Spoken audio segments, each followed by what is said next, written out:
আসসালামু আলাইকুম। নতুন ইউটিউবারদের ভিডিও ভাইরাল হয় না, ভিডিওর রিচ বাড়ে না, তুলনামূলকভাবে সাবস্ক্রাইবও বাড়ছে না। কেন এই সমস্যা হয় নতুন ইউটিউবাররা তা জানে না। তাদের জন্য আজকে আমার এই ছোট্ট একটি ভিডিও। এটি অনেকেই জানে, ইতিমধ্যে সবাই কাজও করে। সো যারা জানেন না তাদের জন্য এই ভিডিওটি। বন্ধুরা, আপনারা ভিডিও এসইও করবেন কিভাবে তার ছোট্ট একটি টিপস দিব আপনাদেরকে। যারা এই ভিডিওটি সম্পূর্ণ দেখবেন এবং এই অনুযায়ী ভিডিও আপলোড করবেন তাদের ভিডিওতে ভিউ হবে। এটি হচ্ছে অন পেজ এসইও। এই এসইও আপনারা মোবাইল, ল্যাপটপ এবং পিসি দিয়েও করতে পারবেন। বেসিক্যালি যা দিয়ে ইউটিউবাররা ভিডিও এসইও করে তা হচ্ছে vidIQ। vidIQর নাম শুনে নাই এমন ইউটিউবার অনেক কমই দেখা যাবে। বন্ধুরা, vidIQ একটি মোবাইল অ্যাপ্লিকেশনও আছে। আপনারা যারা মোবাইল দিয়ে ভিডিও পাবলিক করবেন তারা সেটি দিয়ে কাজ করতে পারবেন। আজকের পর্বে আমরা দেখব কিভাবে vidIQর এক্সটেনশনটি আপনার গুগল ক্রোমে অথবা মাইক্রোসফট ইজে ইনস্টল করবেন, এবং পরবর্তী ভিডিওতে আমি দেখাবো মোবাইল দিয়ে কিভাবে vidIQ অ্যাপ্লিকেশনটি সেটআপ করতে হয়। তারপর আপনারা কিভাবে কাজ করবেন একেবারে শুরু থেকে শেষ পর্যন্ত আপনাদের বুঝিয়ে দেওয়া হবে, এবং ভিডিও ভাইরাল করার কিছু হাইডেন টিপস শেয়ার করা হবে। আপনি যদি এসব কিছু মিস করতে না চান তাহলে অবশ্যই চ্যানেলটিকে সাবস্ক্রাইব করে আমাদের সাথে দেখতে হবে।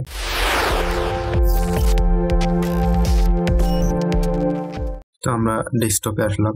এখন আমাদের একটি ব্রাউজার সিলেক্ট করে নিতে হবে। আপনারা এখানে মাইক্রোসফট ইজ অথবা গুগল ক্রোম যে কোনো একটি ব্রাউজারে আপনি vidIQ এক্সটেনশনটি ইনস্টল করতে পারবেন। তো আমি গুগল ক্রোম ব্রাউজারটি ওপেন করলাম, দেন আমার একটি জিমেইল সাইন ইন করে নিলাম। তারপর এখানে সার্চ বারে লিখতে হবে vidIQ এক্সটেনশন লিখে সার্চ করবেন। দেন প্রথমে যে লিঙ্কটি পেয়ে যাবেন এখানে ক্লিক করবেন। এখানে ক্লিক করার পর এটির ইন্টারফেস হলো এরকম। এখানে আপনারা একটু দেখে নিতে পারেন। এখানে তারপর আমরা ইনস্টল টু ক্রোম এক্সটেনশন এখানে ক্লিক করব।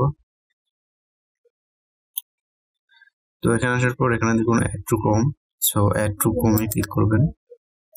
দেন এখানে অ্যাড এক্সটেনশন এখানে ক্লিক করবেন। সো গাইস, আমাদের অ্যাপটি ইনস্টল হচ্ছে। এখানে দেখুন new background app edit install হওয়ার পর এরকম ইন্টারফেস আসবে। এখানে দেখুন ভিউজ পার আওয়ার, বিপিএস, তারপরে কত মিলিয়ন ভিউ হয়েছে সেটা, তারপরে ভিডিওর ডিউরেশনটা, এবং নিচে আসলে আমরা এখান থেকে স্কোর গুলো দেখতে পারবো। আমাদের ভিডিওতে কত স্কোর হয়েছে, মানে 100-র মধ্যে এখানে দেখুন 27.1 স্কোর শো করতেছে, এবং নিচে এখানে দেখা যাচ্ছে 1 স্কোর, 50-এর মধ্যে হচ্ছে 27.1 and পারফরম্যান্স স্কোর 0।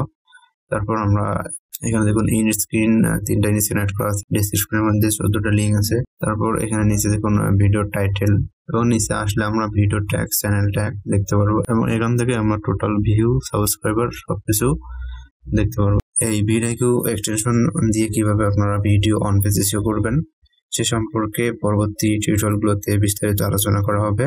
সো এখানে আরেকটি বিষয় হচ্ছে, আপনি যে এই ক্রোমটিতে vidIQ এক্সটেনশনটি অ্যাড করছেন, শুধু এই ক্রোমের যে ইউটিউবটি থাকবে সেটিতে এইটি শো করবে। আমার এখানে দেখুন আমার এই জিমেইলটির আন্ডারে আছে, তাই আমার এখানে এটি এই ইউটিউবে এটি শো করতেছে। আমি এটি কাটিয়ে দিলাম। দেন আমি যদি এখন মানে ওই জিমেইলের আন্ডারে আমার এই ইউটিউব গুলো আছে, এখানে দেখুন, যার কারণে আমার ইউটিউব গুলোর মধ্যে vidIQর স্কোর গুলো দেখা যায়। এখানে আসলে এখানে দেখতে পারবেন এই যে আমার চ্যানেলের গ্রোয়িং গুলো এখানে দেখা যায়। সো গাইস, এই ছিল আজকের ভিডিওটি ভালো লাগলে অবশ্যই ভিডিওতে একটি লাইক দিবেন আর আমাদের সাথে থাকবেন পরবর্তী মজার টিউটোরিয়ালগুলো উপভোগ করার জন্য। Thanks for watching this video. আসসালামু আলাইকুম।